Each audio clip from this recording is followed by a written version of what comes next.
Hi guys, my name is Bonsai Danilo and you're welcome to another edition of Danilo Reacts. On today's episode, we'll be discussing religion in Africa and the dangers of the prosperity gospel in Africa.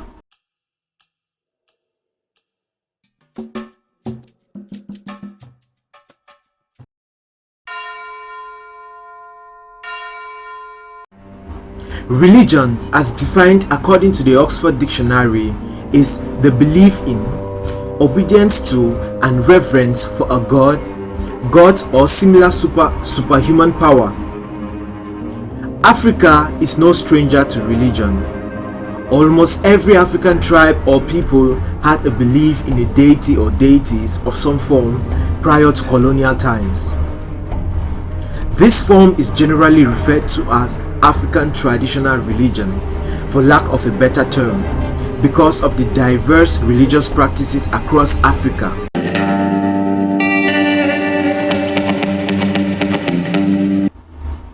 Contrary to popular opinion, the concept of a one supreme God originated in Africa. Several African traditional religions have the belief in one supreme God, the Creator, and different demigods and spirits that are generally in relation with the people, relaying their problems to the Creator.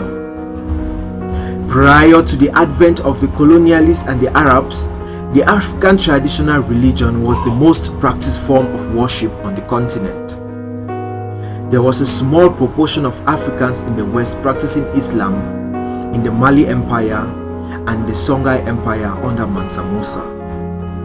There was also a small minority of Christians in the East practicing Christianity in the Ethiopian Orthodox Church, founded by the preaching of the Apostle Matthew and the eunuchs of the Acts of the Apostle. The church was established in the 14th century by St. Frumentius and his brother Idasius.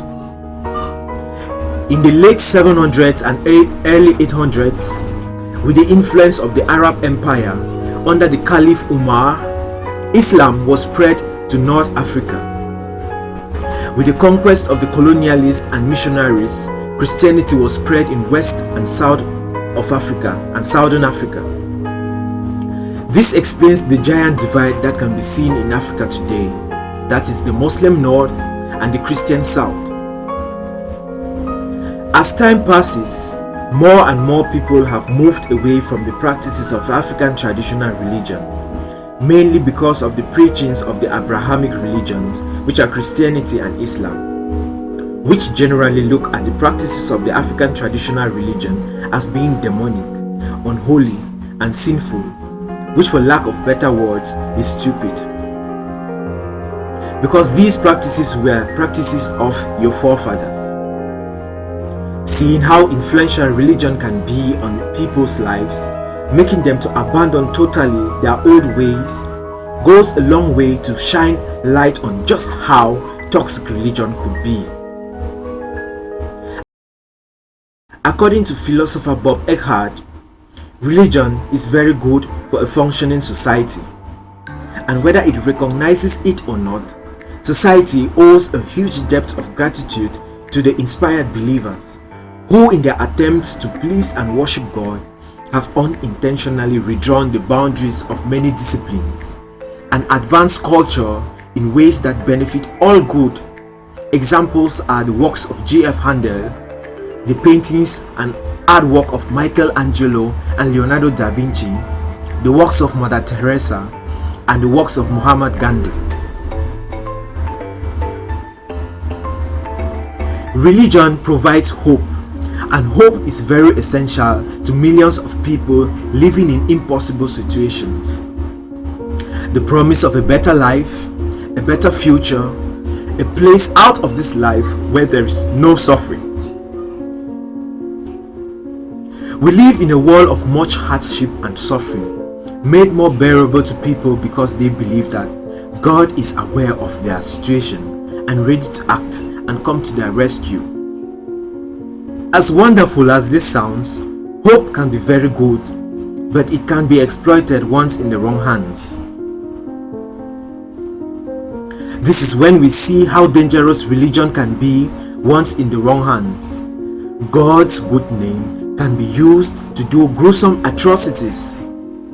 There is a litany of such atrocities across history, from the Holy Wars to the Inquisition, the 9/11 bombings, and the rise in recent times of terrorist groups like the Boko Haram. Our focus today will be on the New Age evangelist churches and the prosperity gospel.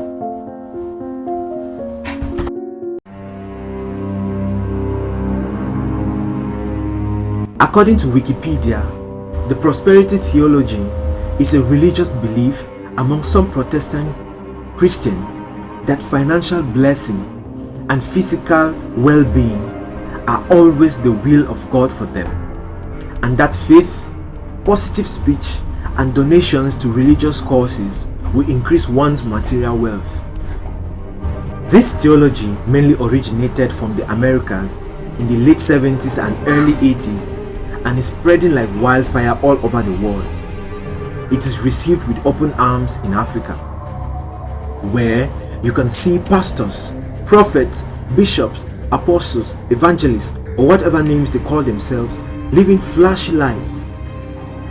This is usually proof that God has blessed them, and therefore, if you want to be blessed as they are, all you have to do is claim it in faith and sow seeds in the church. The amount you expect to make, the more you sow, the more you will make. More like striking a bargain with God. Members are expected to pay tithes in church, which is 10% of their income. This money given to the church is never accounted for, and it funds the pastor's expensive lifestyle. But the members never seem to have any problem with this, and thus continue to give year in, year out. But the promises of this income doubling or multiplying surely never comes to pass. Sick people abandon medical treatment on the assurances of pastors' words that they have been healed by faith. The worst part of this charade is that these pastors cannot be held accountable for their actions, mostly because there is no objective way to measure faith, and therefore a failed miracle can always be blamed on the member for their lack of faith in God. Members look at their lead pastor as someone who is in constant discourse with God, and therefore do not doubt anything they say. All the money going to the church does not get taxed, so the church goes tax-free. So these millions on millions of dollars given to the church are never taxed, they are never accounted for, and there's no accountability whatsoever. According to Forbes 2022 list of top 10 richest pastors in the world, 6 of these are African pastors, 4 from Nigeria alone, and 2 from South Africa, who actively preach this prosperity gospel agenda. But then Africa is home to the poorest nations in the world and the poorest people. How then can Africa be home to 6 of the richest pastors in the world when it's home to the poorest people in the world? You don't need to be convinced further that the people benefiting from this message are the pastors and stakeholders of these mega churches. I do not blame innocent members of these churches, because they genuinely believe what is preached to them as true. The blame, however, should be on stakeholders and pastors of these churches who know better and yet choose to push a lie for their own monetary gains. Anyway guys, this is where I end. It is my hope that this was informative enough and that it stirs discussions like this across Africa. Let us define African Christianity. Do not forget to like, share, subscribe. It will go a long way to spread the message.